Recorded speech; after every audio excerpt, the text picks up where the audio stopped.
Good morning and welcome back to the video series lecture of SHRM and Human Resource Policies. Last lecture we have studied the barriers of SHRM, right?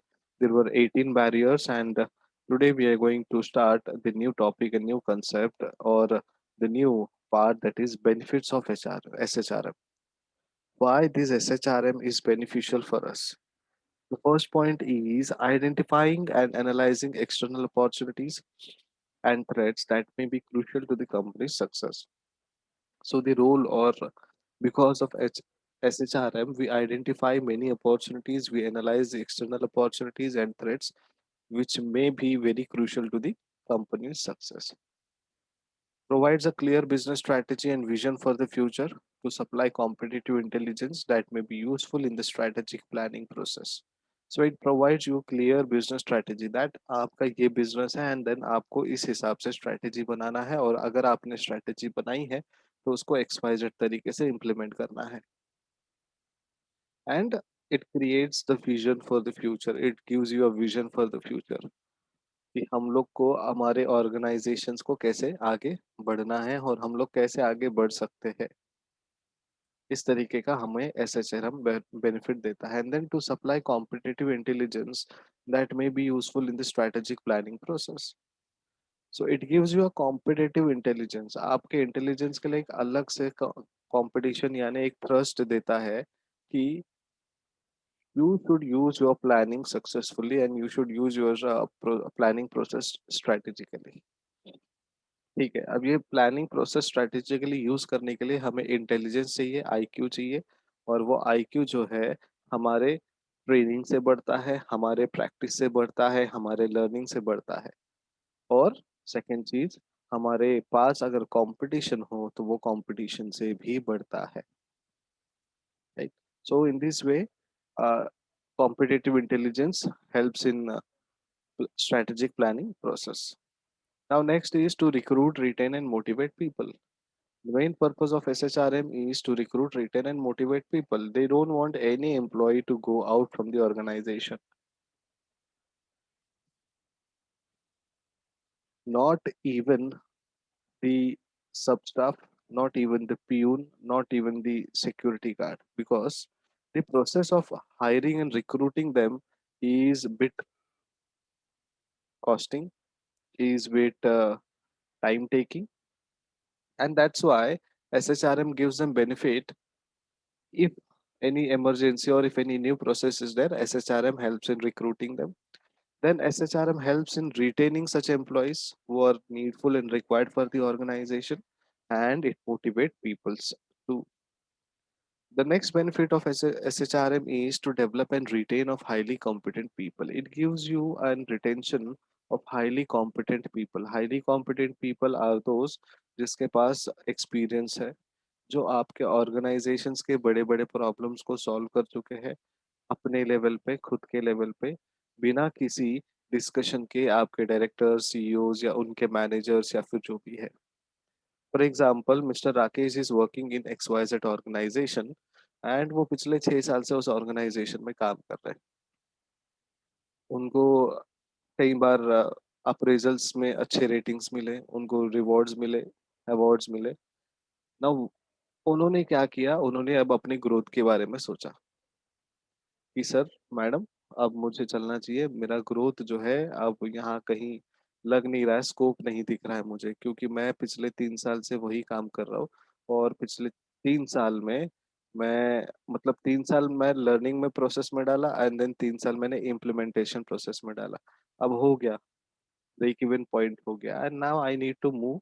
सो इन्होंने ये communication किया HR के साथ and HR ने सोचा थोड़ा बहुत कि इनका परफॉर्मेंस देखा, इनके कैपेबिलिटीज देखी, इनका इंटेलिजेंस देखा एंड देन फाइनली क्या हुआ, HR ने उनको एक स्कोप दिया कि सर आप 6 महीना रुको, हम आपको एक नए डिजिग्नेशन में, नए पोजीशन में और नए चैलेंजेस के साथ आपको हम नया जॉब देंगे किसी ऑर्गेनाइजेशन में, अलग डिपार्टमेंट में. बट ये 6 महीना हमें डिस्कस करना पड़ेगा कि what's your scope, what you are expecting. Monetary growth आप एक्सपेक्ट कर रहे हो या फिर नॉन मॉनेटरी ग्रोथ आप एक्सपेक्ट कर रहे हो या फिर anything in kind, not monetary and not officially.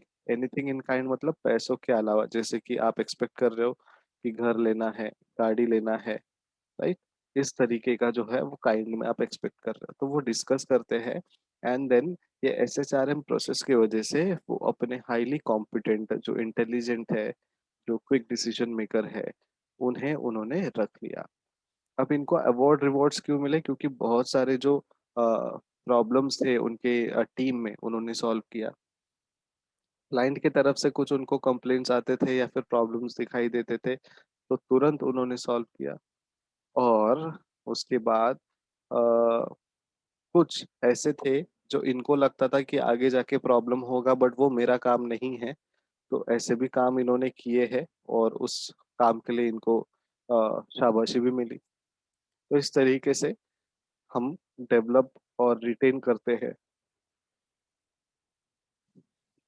Then to ensure that people development issues are address systematically, जो लोगों का डेवलपमेंट इश्यूज है वो एड्रेस करें सिस्टमैटिकली। क्यों सिस्टमैटिकली एड्रेस करना है? बिकॉज लोगों को डेवलप होना बहुत ज़रूरी है, लोगों का इम्प्रूवमेंट होना बहुत ज़रूरी है, और बहुत सारे लोग जो है इसलिए ऑर्गेनाइजेशन शिफ्ट करते हैं ताकि हमें बहुत कुछ सीखने को मिले, बहुत कुछ समझने को मिले, बहुत कुछ कमाने को मिले।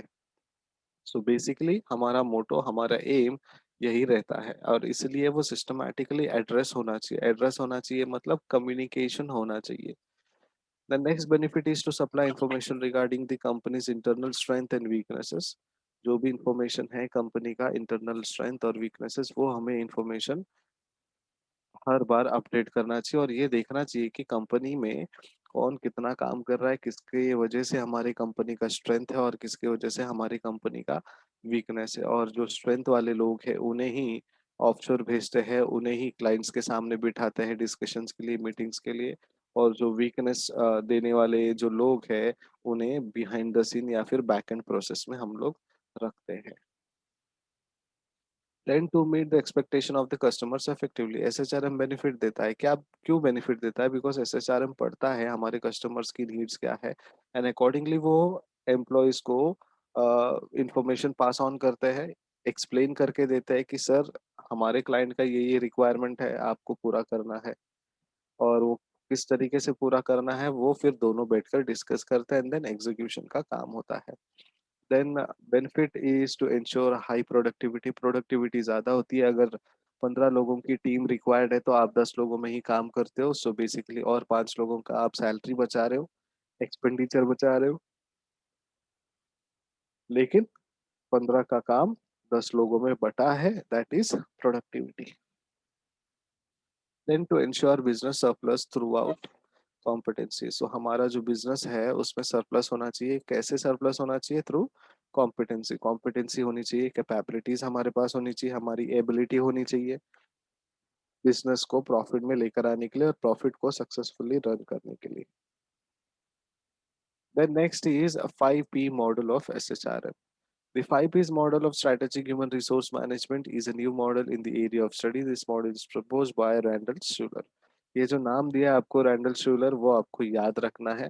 अगर MCQs टाइप में आपके एग्जाम्स होते हैं तो आपको वो आएगा। अगर आपको शॉर्ट नोट्स में पूछा जाएगा तो किसका मॉडल है, किसने बनाया है, किसका थियरी है, वो नाम वैसे थियरी वाइज लिखने में हमें मदद होगा।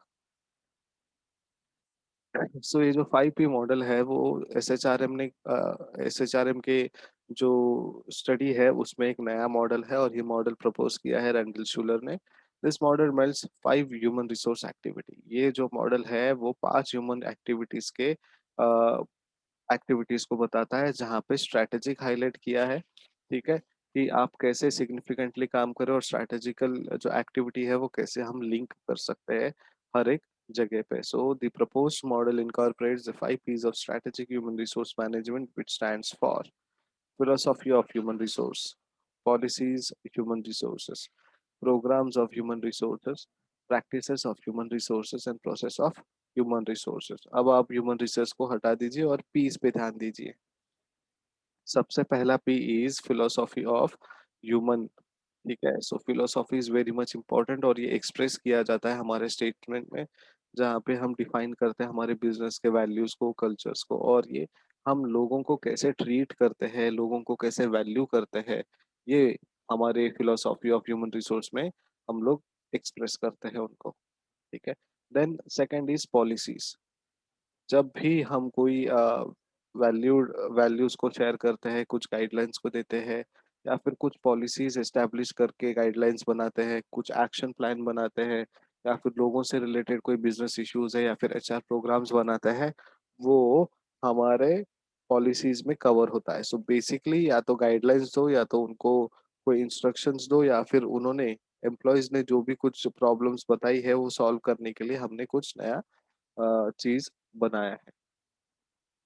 Then third is program, articulated as a human resource strategy, और ये coordinate करता है efforts to facilitate change to address major people related business issues। तो यहाँ पे programs में हम नए नए programs करते हैं, नए नए projects करते हैं।